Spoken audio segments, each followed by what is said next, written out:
नमस्कार. सादर करीत आहोत ठाणे वार्ता. ठळक घडामोडी. डॉक्टर काशीनाथ घाणेकर नाट्यगृह नूतनीकरणात कलाकार रसिकांच्या सुविधांना प्राधान्य द्यावं, आयुक्त सौरभ राव यांचे निर्देश. रिक्षावाला झाला नगरसेवक, मुंबऱ्यातील नफिसा अन्सारीचा विजय. कल्याण डोंबिवलीतील शिंदे शिवसेनेचे 53 नगरसेवक कोकण भवनात दाखल. आणि प्रजासत्ताक दिनापासून 3 दिवस ठाण्याच्या साकेत मैदानात वाहतूक नियमांच्या प्रबोधनासह वाहनं, सुपरबाईक्स, व्हिंटेज वाहनांचं प्रदर्शन. आम्हाला फेसबुक आणि यूट्यूब चॅनलवर फॉलो करायला मात्र विसरू नका. तर पाहूया ठळक घडामोडी विस्तृतपणे, पण काही क्षणातच. रोज रोज तेच राजकीय कार्यक्रम बघून कंटाळलात ना?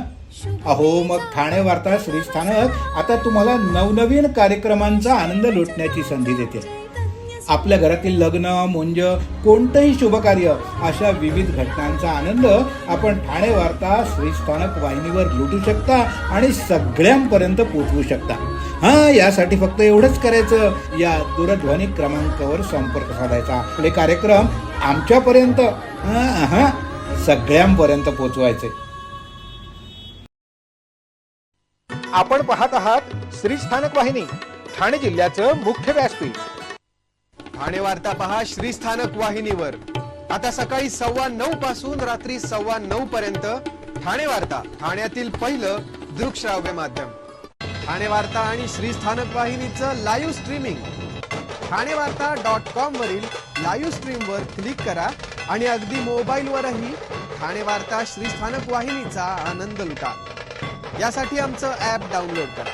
ठाणे वार्ता पहा श्रीस्थानक वाहिनीवर. आता सकाळी 9:15 पासून रात्री 9:15 पर्यंत ठाणे वार्ता, ठाण्यातील पहिलं दृकश्राव्य माध्यम.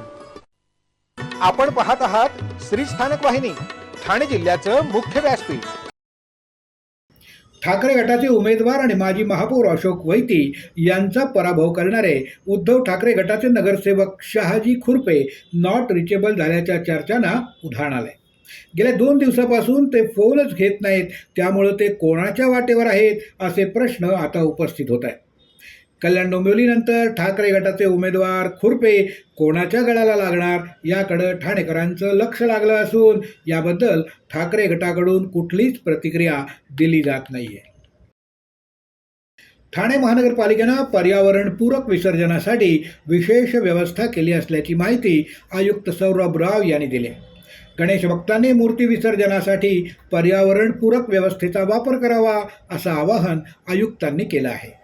माघी गणेशोत्सवाच्या पार्श्वभूमीवर प्लास्टर ऑफ पॅरिसच्या मूर्ती बनवणाऱ्या मूर्तिकार आणि विक्रेत्यांना मूर्ती विक्री करताना त्याबाबत विक्री रजिस्टर ठेवणं आवश्यक असल्याच्या सूचना देण्यात आल्या आहेत. मंडळाकडून बसवण्यात येणाऱ्या मूर्तीबाबतची आवश्यक ती सर्व माहिती, प्लास्टर ऑफ पॅरिसची मूर्ती आहे किंवा नाही, मूर्तीची उंची किती आहे इत्यादी संकलित करून त्यानुसारच विसर्जनाचा आराखडा आणि व्यवस्था निर्माण करण्यात आला आहे. सार्वजनिक मंडळांना विसर्जनासाठी प्रतिकात्मक स्वरूपात लहान मूर्ती ठेवण्यास प्रोत्साहन देण्यात येत आहे. कृत्रिम तलाव, टाकी विसर्जन व्यवस्था आणि खाडीघाट इथं विसर्जनाची सोय करण्यात आली आहे. 2 ते 3 फूट उंचीच्या मूर्ती टाकीमध्ये, 3 ते 6 फूट उंचीच्या मूर्ती कृत्रिम तलावात, तर 6 फुटापेक्षा मोठ्या मूर्तींचं विसर्जन खाडीमध्ये करण्याच्या सूचना सर्व प्रभाग समिती स्तरावरून सर्व सार्वजनिक मंडळांना देण्यात आल्या आहेत. विसर्जनातून निर्माण होणारं पाणी महानगरपालिकेमार्फत शुद्धीकरण करूनच जलस्रोतात सोडण्यात येणार असल्याचं प्रशासनानं स्पष्ट केलं आहे. मूर्ती विसर्जन करण्यात येणारं पाणी ठाणे महानगरपालिकेतर्फे शुद्धीकरणानंतरच जलस्रोतात सोडलं जाणार असल्याचं मुख्य पर्यावरण अधिकारी मनीषा प्रधान यांनी सांगितलं. ठाणे महानगरपालिकेनं पाणीपट्टी वसुलीची मोहीम आता हाती घेतली असून जे नागरिक पाणीपट्टी भरणार नाहीत अशा थकीत बिलधारकांचं नळ संयोजन खंडित करणं, मीटर रूम सील करण्याची कारवाई सुरू करण्यात आली आहे. महापालिका कार्यक्षेत्रातील घरगुती वापरासाठी असलेल्या नळ संयोजनाचं थकीत देयक चालू वर्षाच्या मागणीसह एक रकमी भरणा केल्यास प्रशासकीय आकारामध्ये 100% सूट लागू करण्यात आली आहे. थकीत पाणीपट्टी बिलावर 100% इतकी भरीव सवलत असून नागरिकांनी या योजनेचा लाभ घेऊन थकीत पाणी बिल भरावं असं आवाहन महानगरपालिकेच्या पाणीपुरवठा विभागातर्फे करण्यात आलं आहे. जे नागरिक आपली थकबाकीची रक्कम प्रलंबित ठेवतील अशा थकबाकीदारांवर जप्तीची कारवाई तात्काळ प्रस्तावित करून नळ संयोजन खंडित करणं, मीटर रूम सील करणं, पंप जप्ती कारवाई सुरू आहे. तर नागरिकांनी पाणी बिल त्वरित भरून कारवाई टाळावी असं आवाहन महानगरपालिकेच्या वतीनं करण्यात आलं आहे. मराठी भाषेचं जतन, संवर्धन तसंच नव्या पिढीमध्ये भाषेविषयी प्रेम आणि अभिमान निर्माण करण्याच्या उद्देशानं शासनाच्या मार्गदर्शक सूचनांनुसार ठाणे महानगरपालिकेच्या वतीनं मराठी भाषा पंधरवडा साजरा करण्यात येतोय. या निमित्तानं महानगरपालिकेच्या शाळांमध्ये विविध शैक्षणिक, साहित्यिक, सांस्कृतिक कार्यक्रमांचं आयोजन करण्यात आलं असल्याचं आयुक्त सौरभ राव यांनी नमूद केलं. या उपक्रमाअंतर्गत आज ज्येष्ठ कवी आणि साहित्यिक अरुण म्हात्रे यांचं विशेष व्याख्यान आयोजित करण्यात आलं असून ते जगणे व्हावे गाणे या विषयावर उपस्थितांना मार्गदर्शन करणार आहेत. मराठी भाषेचं महत्त्व विद्यार्थ्यांपर्यंत पोहोचावं यासाठी ठाणे महानगरपालिकेच्या शाळांमध्ये मराठी भाषा विषयावर निबंध स्पर्धा आणि वक्तृत्व स्पर्धांचं आयोजन करण्यात आलं आहे. या स्पर्धांमधून विद्यार्थ्यांना आपले विचार प्रभावीपणानं मांडण्याची संधी मिळणार आहे. मराठी साहित्य परंपरेचा गौरव करण्यासाठी 27 जानेवारी रोजी मराठी कवी संमेलनाचं आयोजन महापालिकेच्या नरेंद्र बल्लाळ सभागृहात करण्यात आलं आहे. यामुळं साहित्यप्रेमींना समकालीन मराठी काव्याचा आस्वाद घेता येणार आहे. मराठी भाषा पंधरवड्याच्या समारोपाच्या दिवशी दिनांक 28 जानेवारी रोजी सकाळी ठाणे महानगरपालिका परिसरात ग्रंथ दिंडीचं आयोजन करण्यात येणार आहे. या दिंडीच्या माध्यमातून वाचन संस्कृतीचा प्रचार, ग्रंथांचं महत्त्व आणि मराठी साहित्याची समृद्ध परंपरा नागरिकांपर्यंत पोहोचवण्याचा प्रयत्न करण्यात येणार आहे. ठाणे पोलिसांच्या रस्ता सुरक्षा अभियानात सुरक्षित वाहतुकीबरोबर विना अपघात वाहनं चालवण्याचा डंका वाजवण्यासाठी ठाणे कार्निवल आयोजन करण्यात आलं आहे. ठाण्याच्या साकेत मैदानात येत्या प्रजासत्ताक दिनापासून 3 दिवस होणाऱ्या कार्निवलमध्ये वाहतूक नियमांविषयी जनजागृतीवर विविध कार्यक्रमांसह ई-वाहनं, सुपर बाईक्स आणि व्हिंटेज कारचं भव्य प्रदर्शन पाहण्याची संधी ठाणेकरांना लाभणार आहे. 26 ते 28 जानेवारी या कालावधीत सर्वांसाठी खुलं असलेल्या या प्रदर्शनाचं उद्घाटन राज्याचे उपमुख्यमंत्री एकनाथ शिंदे यांच्या हस्ते होणार असून या प्रसंगी अनेक मान्यवरांची उपस्थिती असणार आहे, अशी माहिती ठाणे शहर वाहतूक शाखेचे उपायुक्त पंकज शिरसाट यांनी दिली. ठाणे पोलीस आयुक्त आशुतोष डुमरे यांच्या निर्देशानुसार सहपोलीस आयुक्त डॉक्टर ज्ञानेश्वर चव्हाण यांच्या मार्गदर्शनाखाली ठाणे वाहतूक शाखेच्या वतीनं रस्ता सुरक्षा अभियान 2026 राबवण्यात येत आहे. या अभियानाच्या अनुषंगानं साकेत पोलीस परेड मैदानावर भव्य अशा कार्निवलचं आयोजन करण्यात आलं असून या कार्निवलमध्ये अभियानाअंतर्गत राबवण्यात आलेल्या शालेय विद्यार्थ्यांमधील सर्जनशीलता दर्शवणाऱ्या चित्रकला स्पर्धेतील निवडक चित्रांचं प्रदर्शन रसिकांना पाहता येणार आहे.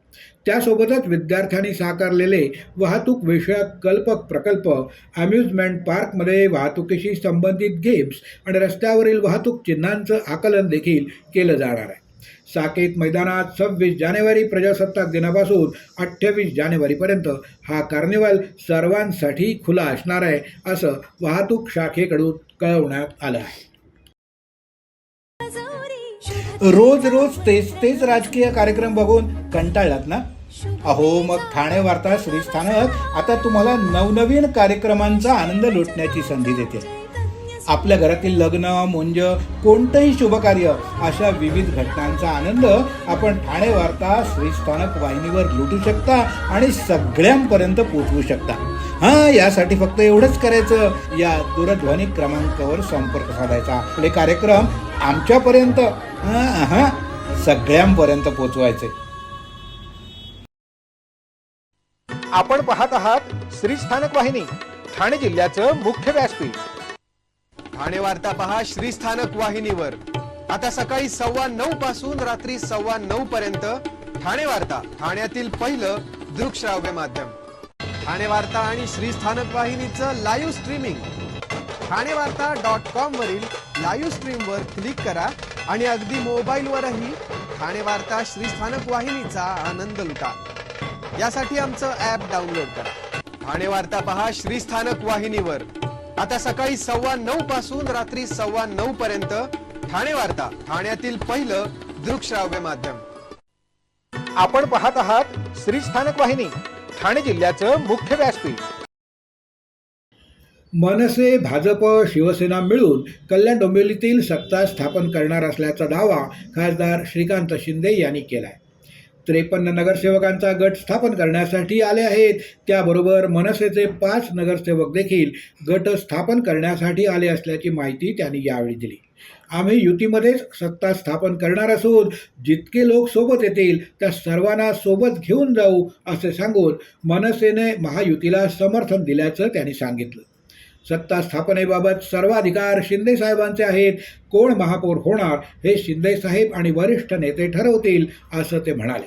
आम्ही भाजपला कुठेही बाजूला ठेवलेलं नाही. शिवसेना, भाजप आणि मनसे मिळून सत्ता स्थापन करणार असून मनसे महायुतीमध्ये आल्यानं ताकद वाढणार आहे.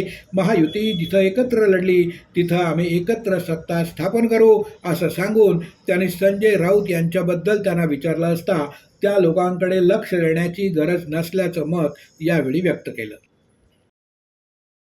कल्याण डोंबिवलीतील शिंदे शिवसेनेचे 53 नगरसेवक कोकण भवन इथं नोंदणीसाठी दाखल झाले. मात्र ठाकरे गटाचे 2 नगरसेवक सोबत येतील का याबाबत मोठीच उत्सुकता निर्माण झाली असल्याची प्रतिक्रिया कल्याण ग्रामीणचे आमदार राजेश मोरे यांनी दिली. आम्ही नोंदणीसाठी आलो आहोत. कुणी कुणाला पळवलं याची आम्हाला माहिती नाही. आम्ही आमच्या 53 जणांची नोंदणी करत असल्याचं मोरे यांनी सांगितलं. कल्याण डोंबिवली महानगरपालिकेत शिवसेना ठाकरे गटाकडून निवडून आलेल्या नगरसेवकांचा गट नोंदणी करण्यासाठी आम्ही कोकण विभागीय आयुक्तांकडे आलो होतो अशी माहिती वरुण सरदेसाई यांनी दिली. यावेळी किती नगरसेवकांच्या गटाची नोंदणी केली याबाबत वरुण सरदेसाई यांनी स्पष्ट माहिती दिलेली नाही. आमच्या पक्षाकडून निवडून आलेल्या काही नगरसेवकांची आज उपस्थिती नव्हती. त्यांच्याशी संपर्क साधणं सुरू आहे. तसंच ते पलटूराम बनत असतील तर मतदार त्यांना माफ करणार नाहीत. जे नगरसेवक इथं आलेले नाहीत त्यांच्याशी संपर्क साधण्याचा प्रयत्न सुरू असून लवकरच ते आमच्यासोबत येतील असा विश्वास त्यांनी व्यक्त केला. ठाणे महानगरपालिका निवडणुकीत एक रिक्षावाला नगरसेवक झाला. मुंब्रामधल्या प्रभाग क्रमांक 30मधून या रिक्षावाल्यानं निवडणूक लढवली होती. MIM पक्षानं या रिक्षावाल्याला निवडणूक रिंगणात उतरवलं होतं. नफीस अन्सारी असं या नगरसेवकाचं नाव असून मुंब्रा परिसरात रिक्षा चालवून ते आपल्या कुटुंबाचा उदरनिर्वाह करतात. आपण नगरसेवक होऊ शकतो असा विश्वास वाटल्यानं नफीस अन्सारी यांनी सांगितलं. रिक्षा चालवताना प्रभागातील चुकीची कामं आणि नागरिकांच्या समस्यांचा रोजच सामना करावा लागत असल्यानं त्या समस्या सोडवण्यासाठी आपण काय करणार हे त्यांनी नागरिकांना समजावून सांगितलं. त्यामुळेच प्रचाराची सुरुवात त्यांनी खूप आधीपासूनच केली होती. MIM पक्षानं दिलेल्या संधीचं आपण सोनं करू असं नफीस अन्सारी म्हणाले. याआधी देखील त्यांनी निवडणूक लढवली होती. मात्र त्यावेळी अपयश आलं. तरीही ते खचून गेले नाहीत. गेल्या अनेक वर्षात त्यांनी आपला जनसंपर्क वाढवला आणि त्याचाच परिणाम म्हणून यंदा ते नगरसेवक म्हणून निवडून आले. फेरीवाल्यांची समस्या, स्वच्छ पाणीपुरवठा आणि सर्वात महत्त्वाचं म्हणजे बळकावलेल्या आरक्षित जमिनी मुक्त करण्याचं काम आपण करणार असल्याचं यावेळी त्यांनी सांगितलं. प्रचारादरम्यान देखील त्यांनी रिक्षा चालवूनच प्रचार केला. दिवसा प्रचार आणि रात्री रिक्षा चालवून कुटुंबाच्या गरजा पूर्ण करत असल्याची माहिती त्यांनी यावेळी दिली. रोज रोज तेच राजकीय कार्यक्रम बघून कंटाळलात ना? अहो, मग ठाणे वार्ता श्रीस्थानक आता तुम्हाला नवनवीन कार्यक्रमांचा आनंद लुटण्याची संधी देते. आपल्या घरातील लग्न, मुंज, कोणतंही शुभकार्य अशा विविध घटनांचा आनंद आपण ठाणे वार्ता श्रीस्थानक वाहिनीवर लुटू शकता आणि सगळ्यांपर्यंत पोहोचवू शकता. यासाठी फक्त एवढंच करायचं, या दूरध्वनी क्रमांकावर संपर्क साधायचा. आपले कार्यक्रम आमच्यापर्यंत सगळ्यांपर्यंत पोहोचवायचे. अहो, आपण आपलं घर स्वच्छ, सुंदर, नेटनेटकं ठेवतो ना, मग आपण आपल्या शहराच्या बाबतीत उदासीन का? आपलं शहर स्वच्छ, सुंदर आणि नेटनेटकं ठेवणं ही आपली जबाबदारी आहे, हो ना? मग उचला फोन आणि विना परवाना होर्डिंग्स बॅनर्स कुठे दिसले तर 1800-222-108 या टोल फ्री क्रमांकावर कळवा किंवा 750-6946-155 या भ्रमणध्वनीद्वारे आपली तक्रार नोंदवा किंवा महापालिकेने तयार केलेल्या स्टार ग्रेड ॲप्लिकेशनद्वारे आपली तक्रार नोंदवा. त्याची दखल त्वरित घेतली जाईल. लक्षात घ्या, आपला छोटासा सहभाग आपलं शहर स्वच्छ, सुंदर आणि नेटनेटकं बनवू शकतो. जसं आपलं घर तसं आपलं ठाणे शहर. आपण आपले कार्यक्रम किंवा बातम्या आम्हाला ठाणेवार्ता@gmail.com या ईमेलवर कळवू शकता. ठळक घडामोडी शेवटी पुन्हा एकदा. डॉक्टर काशीनाथ घाणेकर नाट्यगृह नूतनीकरणात कलाकार रसिकांच्या सुविधांना प्राधान्य द्यावं, आयुक्त सौरभ राव यांचे निर्देश. रिक्षावाला झाला नगरसेवक, मुंब्र्यातील नफीस अन्सारींचा विजय. कल्याण डोंबिवलीतील शिंदे शिवसेनेचे 53 नगरसेवक कोकण भवनात झाले दाखल. आणि प्रजासत्ताक दिनापासून 3 दिवस ठाण्याच्या साकेत मैदानात वाहतूक नियमांच्या प्रबोधनासह ई वाहनं, सुपरबाईक्स आणि व्हिंटेज वाहनांचं प्रदर्शन. या होत्या ठाणे वार्ता. आपली एखादी बातमी बघायची राहून गेली असेल तर आपण ठाणेवार्ता.in या आमच्या संकेतस्थळाला किंवा आमच्या फेसबुक पेज तसंच यूट्यूब चॅनलला अवश्य भेट द्या. तर मग पुन्हा भेटूया पुढल्या बातमीपत्रात, फक्त श्री स्थानक वाहिनीवर. धन्यवाद.